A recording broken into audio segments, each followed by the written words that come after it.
Meron ka pa nitong isa para nasa eskwela pa rin yung daan ng talin.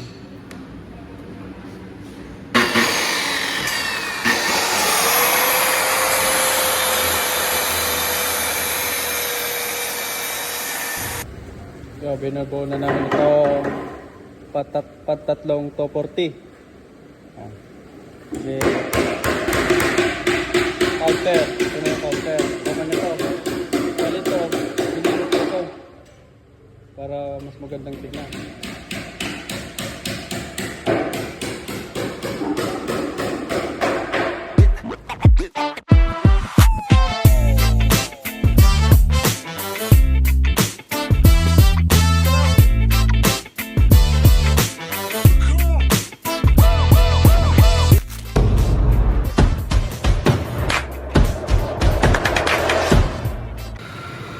Bali, ito na yung yung 240 by 2 meter. Kasi ito na yun.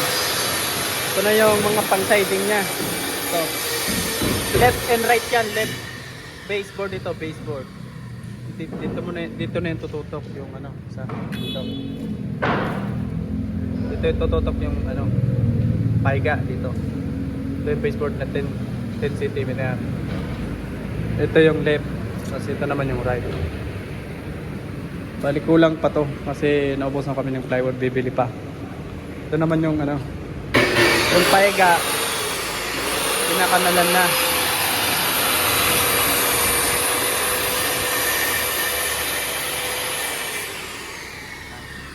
Pinakanalan na namin ito. Meron lang kaming guide nito. Tapos uunahin namin katingan itong banda rito ito. Tapos maglalagay na lang kami ng ganito. Yan. Para isang kabit lang nito. Para dito sa isa na to. So yung kakabit pa. Ilalagay.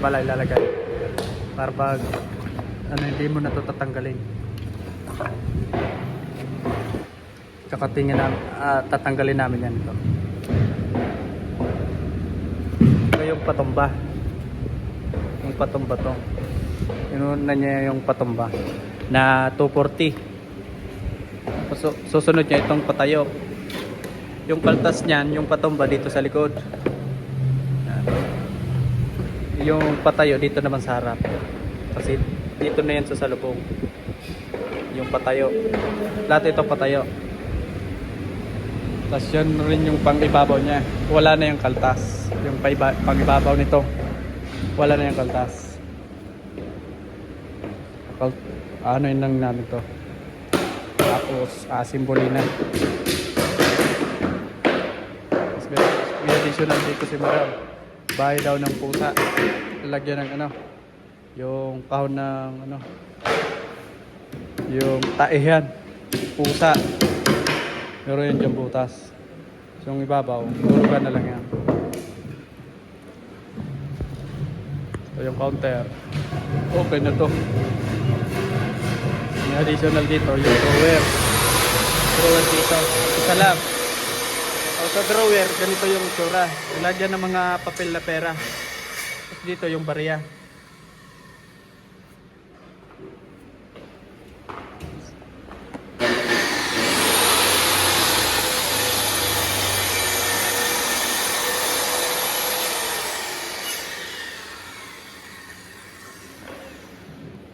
Nga pa, sampula mga doon pa, sa isa pa.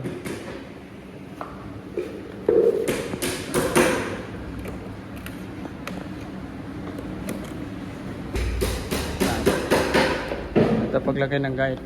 Isa lang yung, ito lang banda yung guide. Itong guide lang na to na Itong bandang guide lang na to ang papatamaan mo nitong guide mo.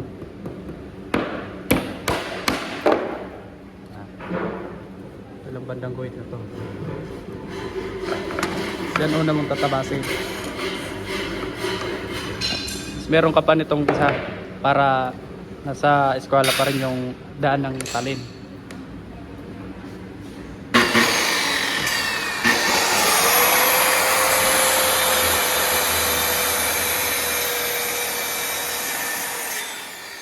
Hanggang dito ka lang. Ito sa may guhit na to. Kasi dyan, yan yung gitna. At saka mo na ilalagay ito. Itong isa pang guide na para dito sa isang guhit.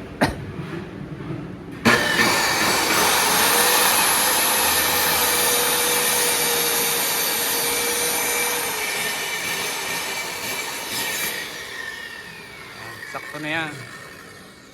Sakto na yan sa 3/4. Sakto yan dito. Alisin mo na to. Kung anong ginawa dyan, ganun din dito. Pero sa harap ang kaltas nito.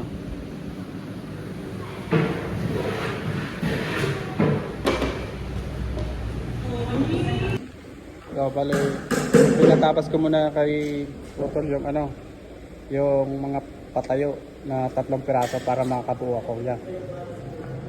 Bali, yung 250, yung 240 ito. Yan. Ganito lang yung tubo namin ng may shelves para madali.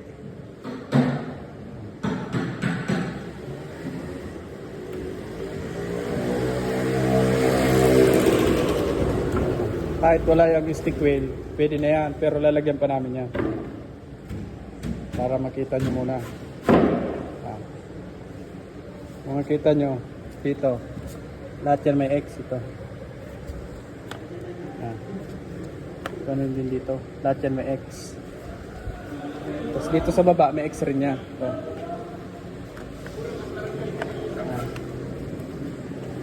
Para pantay-pantay. Kasi yan yung kinuha ko simula ng sukat.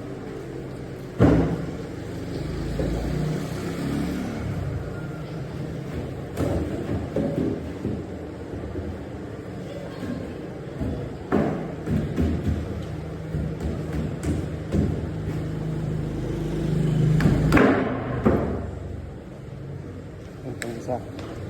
Bali, 5 paganon na 240. Ito pa yung isa. Parang doon.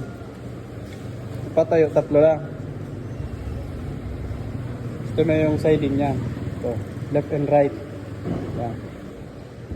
Pakabit ko muna. Papakita ko sa inyo.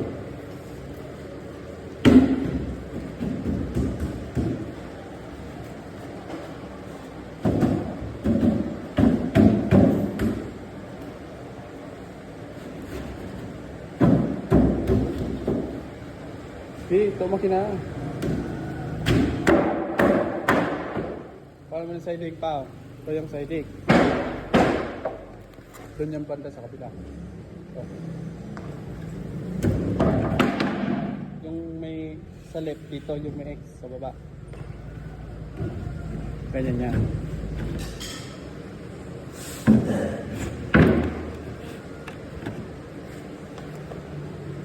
Yan yung ano. Tapos itong baseboard na to, ayun na yung tututok dito sa baba. Paano dito pa? Ito. Yan. Yan yung baseboard. Yan. Yung may X pa rin na yun, doon yung banda. Ito. Puputulin pa to. Puputulin pa pala ito. Puputulin niya. Dito na yung tututok. Ganyan na. Ganyan yung tsura, tututok na yan dyan. Tapos yung guhit na yun, tatapat naman yan dito. Yan.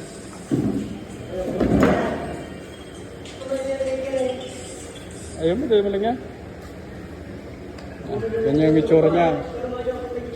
Tatapasan muna namin yan. Unahin ko lang ito para makita na kami. Para sunod-sunod na. Kompleto naman ang ano niyan.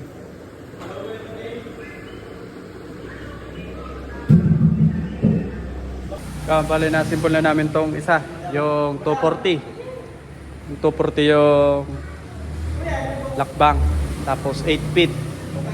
Bali na simbol na namin. Diyan niya nakalagay. Tapos dito, yung katabi niya 2 meters.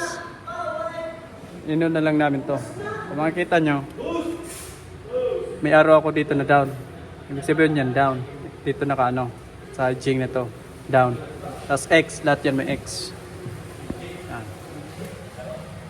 Meron din yung lahat. Meron din yung up. Pinakalagay na up.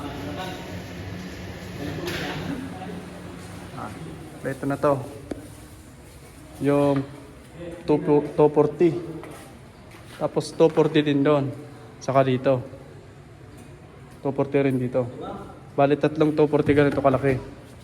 Tapos yung 2 meters, dalawa. Isa dito. Saka doon. Asimpulin na namin ulit. Ito pa.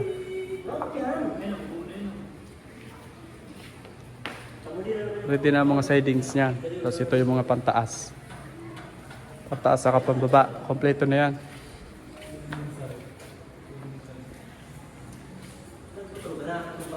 Tapos dyan, nakalubog lang kami ng 3/4 sa baba, yung baseboard.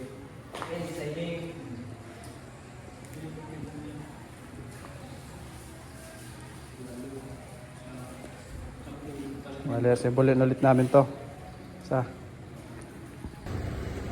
Binubuo na namin ito patatlong 240.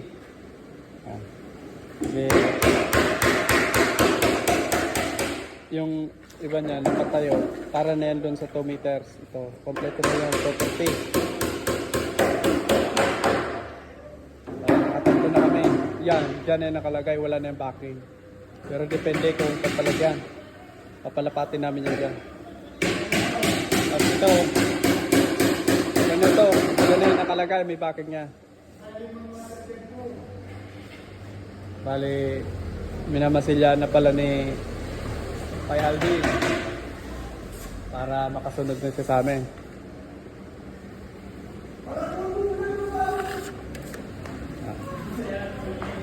Hanggang dito yan. Dito yung 2 meters. May backing rin yun. Yung isa. Counter. Ito na yung counter. Tama na ito. Bali ito. Sinilip ito. Para mas magandang tignan.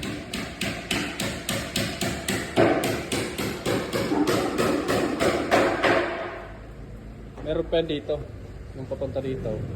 Tapos may pinto. Pinto pa buka, tapos yung pinto na pa punta sa loob. Tapos labas, yung double swing. Ilalagay dito. Tapos yung ano. Tapos dito meron drawer dito, isa. Ito na. May drawer. Dito yung nakalagay, pero dito yan. Ito yung lalagyan ng ano, pera na papel. Ito. Tapos ito kung ano ditong ilalagay niya yung mga resibo or mga barya. Kala na siya kung anong ilalagay niya. O ganito na lang daw yung gawin. Pala inintay namin ito, drawer guide na lang. Kasabay na nung plywood in order. Mamaya dadating na yun. Dito naman okay na to. Wala na daw itong pinto.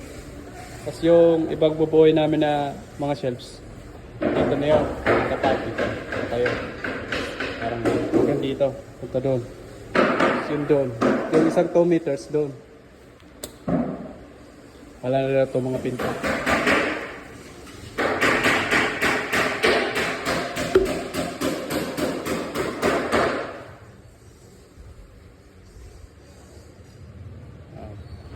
Ito, bibilogan ko rin ito.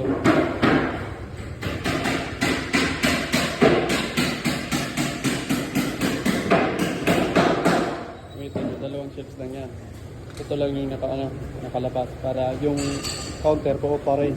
Ito, nakalubog lang itong shelves na ito. Tapos ito naman sa ibabaw, para ito, diretso. Itong ibabaw na ito. Diretso yan. Dito nakaano lang yan. Para dito pwede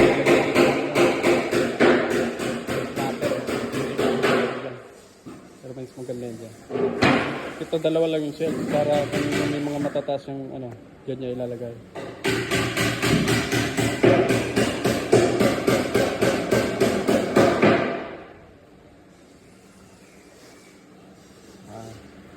Pang-tatlo na yan.